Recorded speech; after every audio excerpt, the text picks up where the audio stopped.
Sandali. Naririnig na po ba ako, Coach? Yes, Coach Jenna, naririnig na po namin ikaw. Yan. Okay, thank you po. Sisiyo po dito.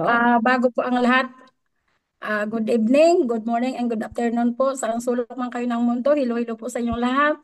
Lalo na po sa mga taga Bicol, Masbate, Iloilo, ah, sa Davao.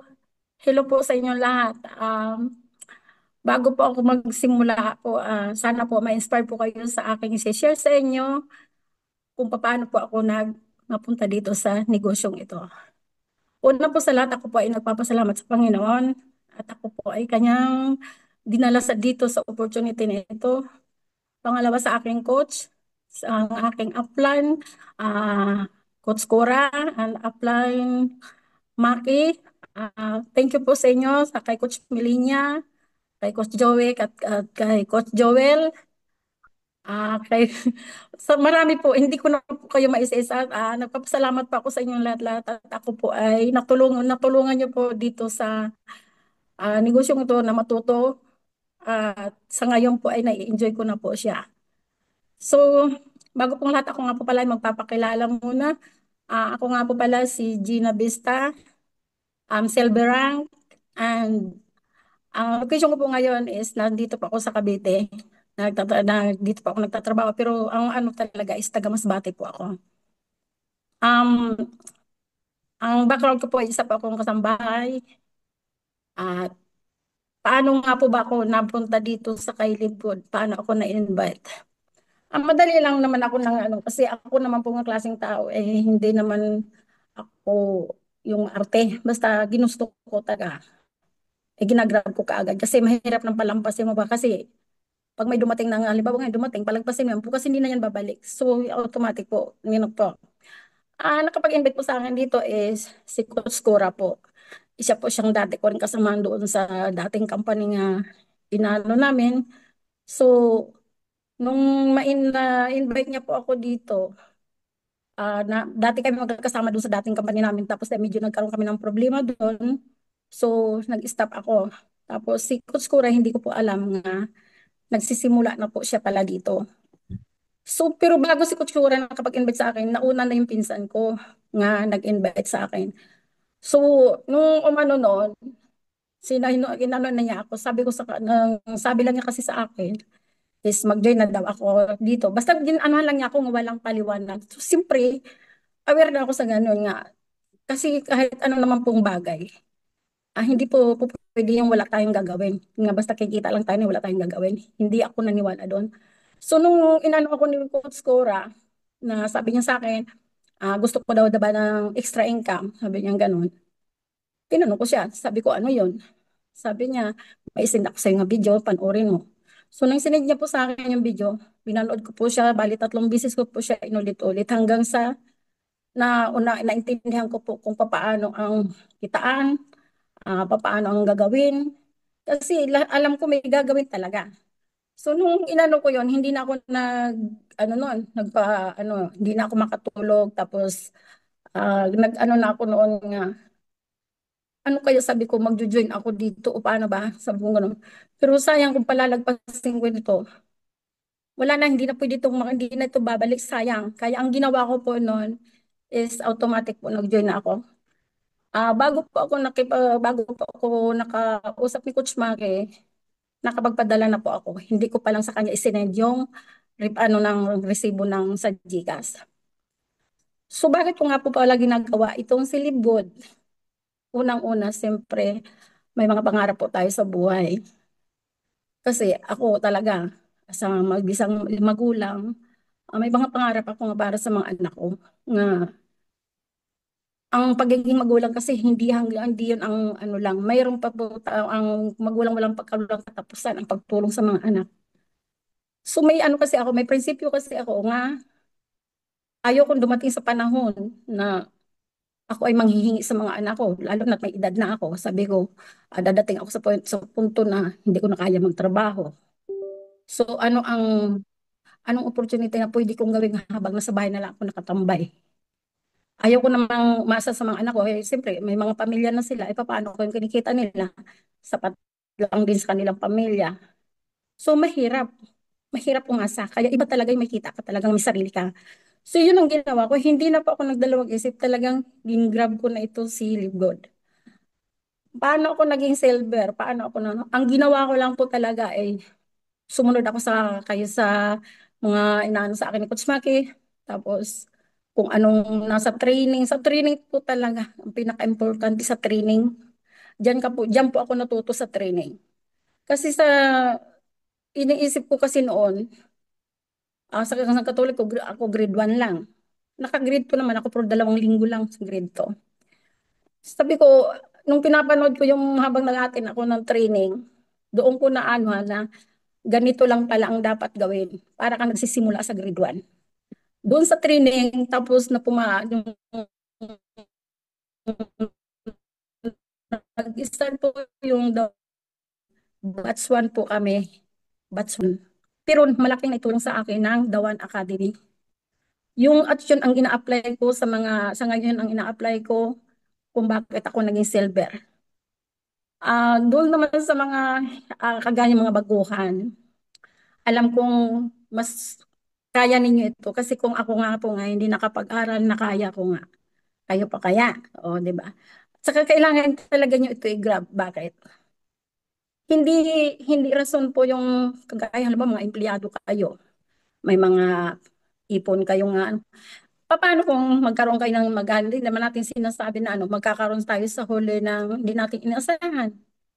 So ang pirahan mauubos po. So dapat habang ika nga, kung may lumalabas, dapat may pumapasok. So ito po yung nanon ko dito nga, kahit may trabaho ako, ginagawan ko po siya ng paraan na maisingit po talaga siya. Hindi ko man po siya na, kahit busy po ako dito sa trabaho dahil all around po ako. So, nagagawa po talaga siya. Kasi hindi naman dito dahil kung hindi ka makaka-attend dito sa training nila na sa mayroon naman po silang mga recording na pwede ka doon makapanood kahit na huli ka na.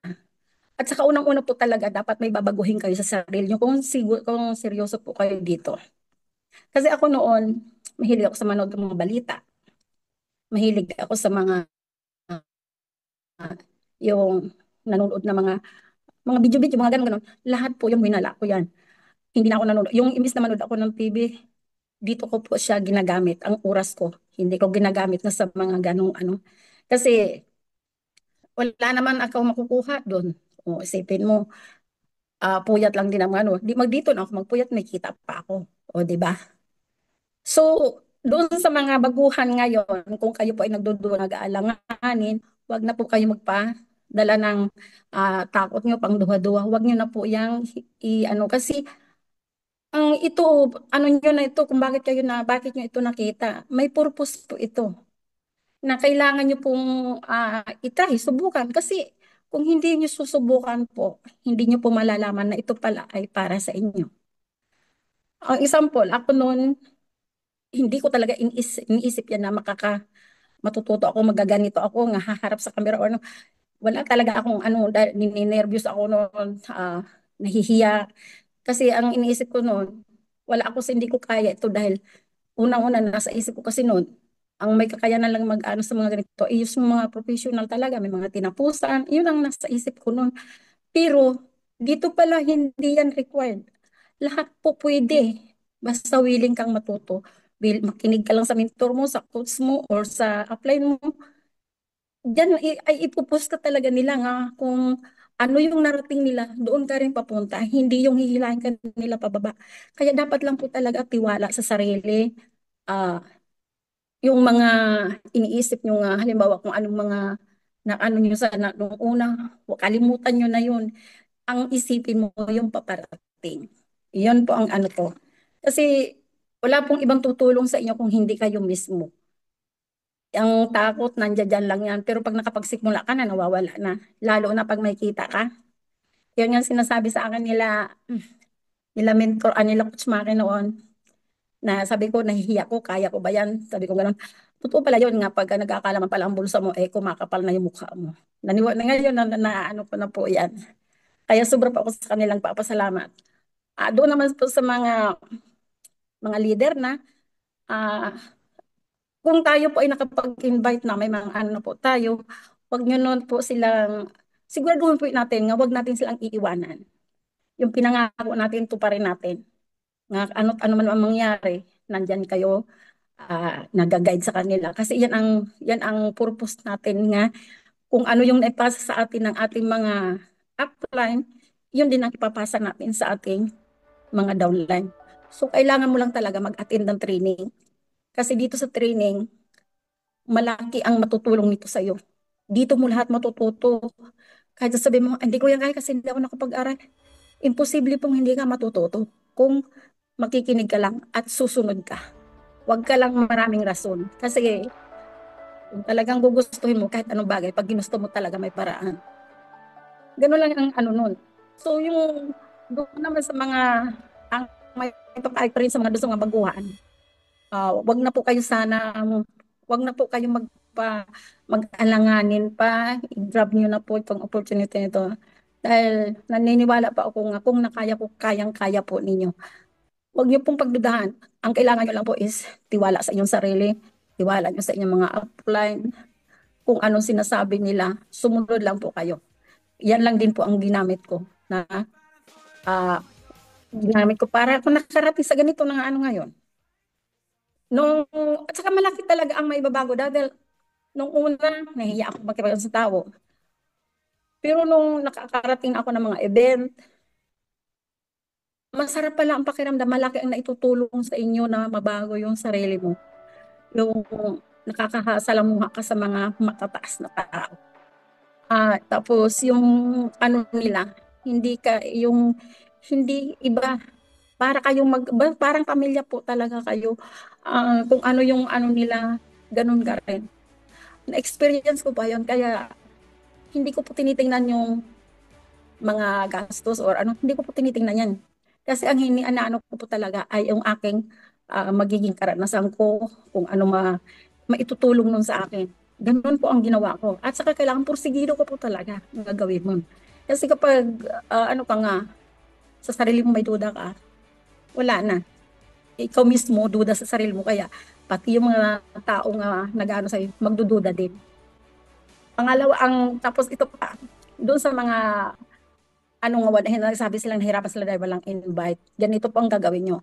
Unang-una po talaga, ang profile ninyo sa Facebook at saka sa Messenger, baguhin nyo po yan. Ang mga profiles, kasi po ang negosyo nyo ay nasa social media. So ang tao, daan po sila tumitingin. Kung ikaw ba pwede nilang pagkatiwalaan o totoo ba ikaw. Kasi kung ang profile mo hindi mo sabihin, pero basta alam nyo na yun. Walang mag-ano sa'yo, walang maniniwala. Kasi doon ba lang sa itsura mo doon sa profile mo, kaduda-duda na, o sino pa mag-ano sa'yo. O di ba, lalo na ito ay nasa online. Pero kung maayos ka, nakaano ka, na makikita nila nga as yung tao ka talaga nga, yung mukhang negosyante ka. Kahit na, marami. Hindi mahirap ang mahanap ng prospect, maniwala po kayo. Dahil hindi ako nag-a-add. Sila mismo nagme-message sa akin. Mm. Yun ang naano ko.